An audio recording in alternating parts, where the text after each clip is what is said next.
السلام علیکم ورحمت الله. نن موږ راځو د اول مطابقت په هکله معلومات ترلاسه کوو. اول مطابقت چې دا په تیر درس کې موږ د مطابقت تعریف په مساوات دوه برخو ویشل مطابقت او معادلې وې. مطابقت مو بیا په شپږو برخو شپږو ګروپو مشهور باندې ویشه. نور هم شته دي. نور راځو نن له اول ګروپ مطابقت ته. اول ګروپ مطابقت عمومي شکل په دې ډول داسې A جمع یا منفي B په توان دی کل په توان د n او دا n کېدای شي کوم عددونه واخلي تا هم اخیستلی سي تا هم به ولیکو ځکه چې که چېرته توان منفي څه مخرج ته انتقالو نور بیا انکشاف ورکوو. خو ښه په کتابونو کې کوم یو n به شامل وي نیچرل نمبر یعنې طبعي عددونو ته. ډبلیو هول نمبر هم کېدلی سي هول وښي ځکه چې که صفر واخلي ځواب یې څو دی یو چې بیا د پاسکال مطابقت کې ضریب څو راځي یو راځي د هغه له وجې نو ډبلیو ښه داسې هول یعنې د صفر نه شروع تر لای ته نه عددونو ته صحیح هغه نمبر یایي دغه هول نمبر یعنې مکمل عددونه یایي. نو راځو دغه مطابقت ته انکشاف وکړو. دې مطابقت انکشاف به څنګه وي؟ A جمع B کل په توان د n جمع په حالت کې به څنګه وي؟ لومړی ګوره د دې مطابقت چې دا د A توان دلته کله شروع کېږي دا به له n څخه شروع کېږي او په صفر به خلاصېږي او د B توان به په صفر نه شروع کېږي په n خلاصېږي او د هر حد دغه د توانونو مجموعه به د څنګه به راځي هوموجن یعنې د ټولو به مساوي راځي. بیا د بل حد علامه کېښودل کېږي. یعنې په دې شکل که چېرته داسې یو مطابقت راکړی عمومي شکل انکشاف به څنګه وي؟ f توان د n مثبت ګورې دلته یو ضریب لري دا به دلته ورضربوو د a ضریب د f توان کې ضربېږي د حد په شمېر تقسیمېږي د دویم حد موږ ته چې لاسته راکوي ضریب لاسته موږ ته راکوي. ضریب په دې ډول تاکید کېږي چې د a ضریب د f توان کې ضربېږي د حد په شمېر تقسیمېږي د ورپسې حد څه شي ده د راتلونکي حد ضریب دغه. نو دلته یې ضریب څو ده یو ضرب n تقسیم پر یو ځکه د اول حد ده په یو نو څو راځي n f توان دی a یعنې د a له توان نه به څو کمو یو به کمو او b دلته چې وه صفر وه دلته به څو سي یو به سي هغه نه لیکو مثبت. اوس بیا دغه څو دي n په څو کې ضربو په n منفي یو کې به ضربو او تقسیموو به یې په څو د حد په شمېر د حد شمېر دغه څو ده دوه نو په دوه به یې تقسیموو n منفي یو ګوره n مو په n منفي یو کې ضرب کړه تقسیم په څو د حد شمېر څو ده دوه په دوه مو وویشه د a توان نه به څو کم کړو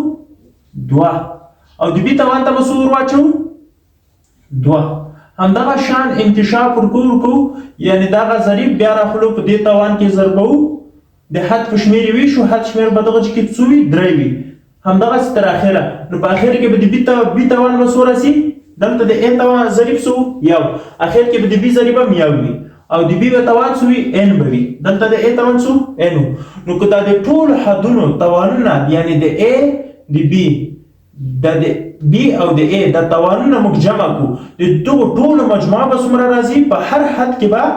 n راځي دلته به هم n وي دلته به هم n وي تر اخره دلته هم څنګه ده n ده یعنې هوموجن ورته یایي. راځو یو مثال درته زال کړه دې ډوله چې a جمع b کل په توان دی که چېرته صفر نه شروع کړو صفر که صفر مو ورکړو هر عدد په توان دی صفر یو a جمع b کل په توان دی دوه یو نو ځواب چې دا a جمع b ده ځکه هغه نه لري توان نه لري توان یې څو ده یو ده. بل ته راځو a جمع b څو کړو دوه دغه ته به څنګه انکشاف ورکړو داسې لیکو a په توان دی دوه یعنې لومړی ده دویم توان ولیکه دلته د a ضریب څو ده یو مثبت علامه ږدو مثبت او منفي به کله موږ دا علامه ږدو په هغه حالت کې موږ مثبت او منفي ږدو چې دا د یو حد د توانونو مجموعه سره دا له دغه توان کل توان سره څنګه مساوي وي نو موږ به مثبت یا منفي علامه ږدو. په دغه مطابقت کې ټولې علامې مثبت دي او په دغه مطابقت کې که چېرته منفي واخیستله بیا به د طاق حد علامه مثبت او د جفت حد علامه منفي ږدو.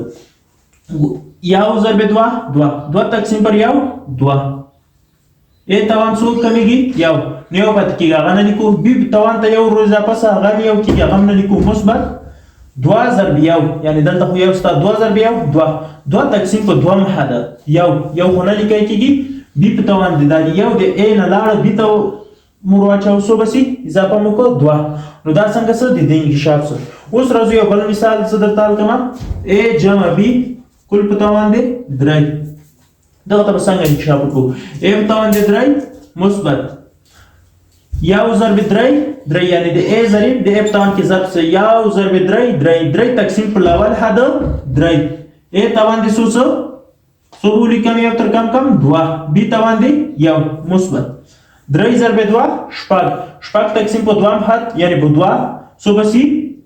درې a تاوان دی یو تر کم ثبت کیږي یو b بسوسی دلته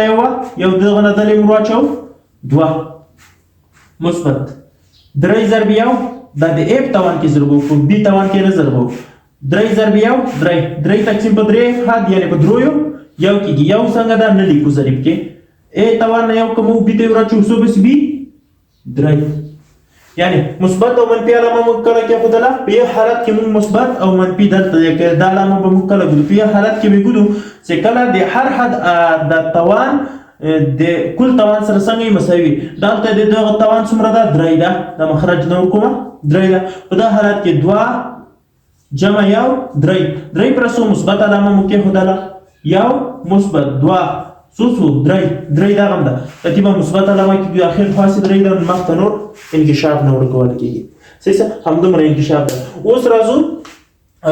منفي ده په حالت کې چې a منفي b کل په توان د n دغه مطابقت انکشاف به څنګه وي عین د پخواني په شکل په شان دی دغه مطابقت انکشاف یعنی د a توان څنګه کو n کو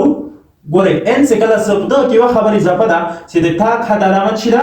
تاک حد علامه مثبت ده تاک حد علامه مثبت ده او د جبت حد علامه منفي ده یوازې دا خبرکیات وساتي نور عین د پخواني انکشاف شان ده اوس دا تاک حد علامه په سر کې وي نه لیکل کېږي مثبت ده صحیح ده یو ضریب هم لري اول حد هم د مخرج په ډول نه ورته لیکه ګوره علامه چې کوو منفي یو ضرب n تقسیم پر یو n a توان نه یو کومو یعنی د n نه یو کومو b توان ته ورچو b پیدا شوله ګوره اوس جبت حد راځي که تاک جبت راځي نو علامه شي مثبت هغه د تاک حد راځي تاک حد علامه مثبت د a داته ضریب د f توان کې ضرب نو د سلی کما a توان په a هغه کې ضرب کم n منفي یو n ضرب د n منفي یو تقسیم پر د حد شمیر دغه سودا 2 دوم حد نه 2 تقسیمو یعنی نو ضریب پیدا کیږي f توان دی n منفي 2 b په توان دی 2 یعنی دغه نه یو کم څه بلم کنه دغه یو اضافه هم دغه سم مخ ترازو اگر ټکای مثبت تر اخره دغه سیدامه ورکو دا راخلو په دې کې ضربو د حد په شمیر به وي شو د ورپسې یعنی دغه راتلونکي حد ضریب ده او د n یو کوم د توان او b ته ورځ کو اخر کې به b توان سوسی n بسی یعنی په لومړي سر کې د a توان سو n وو صحیح او دا د اخیری علامه سي دا یا مثبت راځي یا منفي دا د n شمیر پورې تړلې ده صحیح ده کله چې مثبت راځي کله چې منفي راځي اوس راځو یو دوه درې مثالان کوم a مثبت b کل په توان دی درې منفي وخی a منفي b کل په توان دی n کولای شو صفر عمر کو صفر کې یو راځي یو کې خپل حد راځي یعنی په دې ډول که زه لومړی دا وسو کوم صفر کما ځواب سو دا یو a منفي b کل په توان دی یو ځواب سو راځي a منفي b کل په توان دی 2 دا به څه کوم چې f توان دی 2 منفي ولې جب تاک حد را روان ده یو ضرب 2 تقسیم په لاول حد 2 f توان دی یو b توان دی یو مثبت تاک حد را روان ده 2 ضرب یو 2 تقسیم په 2 حد یو نه لیکل کېږي f توان دی 0 هغه هم نه لیکل کېږي ځکه یو تر کمیږي b توان دی 2 راځو مخته a منفي b کل په توان دی 3 نو دا چې لیکم f توان دی 3 مثبت ګوره یو دلته وي دلته یو ضریب وي هغه وي د حد شمیر وي دا مخرج په توګه ما فرضوي صحیح یو ضرب 3 تقسیم پر یو 3 دلته 3 لیکو f توان دی څو راځي دلته 2 ځکه یو تر کمیږي b توان دی څو راځي یو خو لیکل کېږي نه ګورئ دا مثبت علامه یا منفي علامه دلته کوم علامه راځي دا منفي راځي ځکه منفي ده د جفت حد دا مثبت ګورئ دا علامه مې څنګه کې خدلا دا دواړه جمع کما 2 او یو 3 سول دلته 3 دي نو موږ کولای شو چې علامه کیو چې کله علامه کې بدله بیا به دا ضریب 3 په دغه کې ضربومه دا حد شمیر څومره ده 2 3 په دغه کې ضرب کما شپږ چې کله دا په دغه کې ضرب په 2 سودي 2 په دغه به وي شو حاصله دا په دغه کې ضرب کما شپږ تقسیم پر 2 3 a په توان دی یو b په توان دی 2 مثبت منفي ځکه کوم حد را روان ده یو دوه درې څلورم څلور څه شي تاک دي نو د تاک حد علامه موږ سره څه ده جب دي نو جب حد علامه موږ سره منفي ده 3 ضرب یو 3 تقسیم پر سوم حد 3 په 3 وویشم ځواب سره یو هغه خو نه لیکل کېږي ام توان د اخر کې څه کېږي صفر ولې یو کمیږي یو څه دغه ته اضافه کوم بي توان 3 نو په دغه کې ګورئ کوم شی موږ نه لیکو دا تیرو مثالونو کې هم موږ نه لیکل یو نه لیکو دا نه لیکو دا نه لیکو دا نه لیکل کېږي دا نه لیکل کېږي همدا هم نه لیکل کېږي ځکه د هر عدد په توان د صفر څو ځواب راځي یو خو د دغه هر عدد په توان د صفر یو ضرب د بي په توان د مکعب صحیح په توان د 3 ګوره چې دا یو ضرب یو ضرب بي په توان د 3 بي په توان د 3 موږ تاسو څنګه لیکو بي په توان د 3 په پاک شکل به زه درته لیکم a منفي b کل په توان د 3 مساوي کېږي a په توان د 3 منفي 3 a مربع b مثبت 3 a b مربع منفي b مکعب ها اوس راځو یو عددي مثال کې انکو عددي مثال په دې ډول ده یو منفي 2 کل په توان د 3 دغه ته انکشاف وکړو او دغه لپاره لومړی باید موږ څه ولیکو دغه مطابقت ولیکو چې a منفي b کل په توان د 3 دغه انکشاف تیار ولیکو اته به دا بیا راته اسانه a په توان د 3 منفي یو د 3 یعنی p تقسیم کو د توان نه یو کم څه 2 b توان یو مثبت 3 ضرب 2 شپږ تقسیم په 2 3 a په توان د 2 a په توان د یو b په توان د 2 یعنی a نم یو کم کو b ته مو اضافه منفي b په توان د 3 څنګه یو 3 ضرب یو 3 تقسیم په 3 یو نه لیکو a په توان د صفر هغه هم نه لیکو b په توان د 3 اوس راځو دلته انکشاف وکړو د هر ځای چې a مو وینو یو ځای کوس ګدو او کوم توان او ضریب سي هغه خپل لیکو 3 a ځای کوس توان یې سودا دوا هم لیکو b ځای هم کوس ګدو هم دغه سي مثبت 3 a ځای کوس b ځای هم کوس توان 2 منفي 3 اوس راځو دلته د a b قیمتونه څنګه دي موږ وضع کوو د ځای سودا دلته یو لیکم د b ځای a ځای دلته سودا یو دا b ده 2 2 اوس راځو د یو منفي 2 منفي یو کل په توان د 3 دا څه کېږي یو مکعب یو منفي یو مربع یو ضرب 3 ضرب 2 شپږ مثبت یو ور 3 ضرب 2 شپږ مثبت شپږ راځو حالت ته دا مربع به خلاص کو دو په توان د 2 څلور ضرب 2 څلور ضرب یو څلور ضرب 3 12 منفي اته دغه 2 مکعب اته کېږي منفي یو مکعب منفي یو مساوي کېږي ها دغه منفي د منفي سره جمع کو مثبت په مثبت عدد سره جمع کو ځکه دا مثبت علامه لري نو دلته به دا دواړه سوسي منفي مثبت 14 منفي دواړه سره جمع کوم 14 منفي 14 منفي 14 او مثبت 14 نو منفي 14 لري کو څو کېږي منفي یو یعنی اومولید چې د مطابقت دواړه خواهی څنګه دي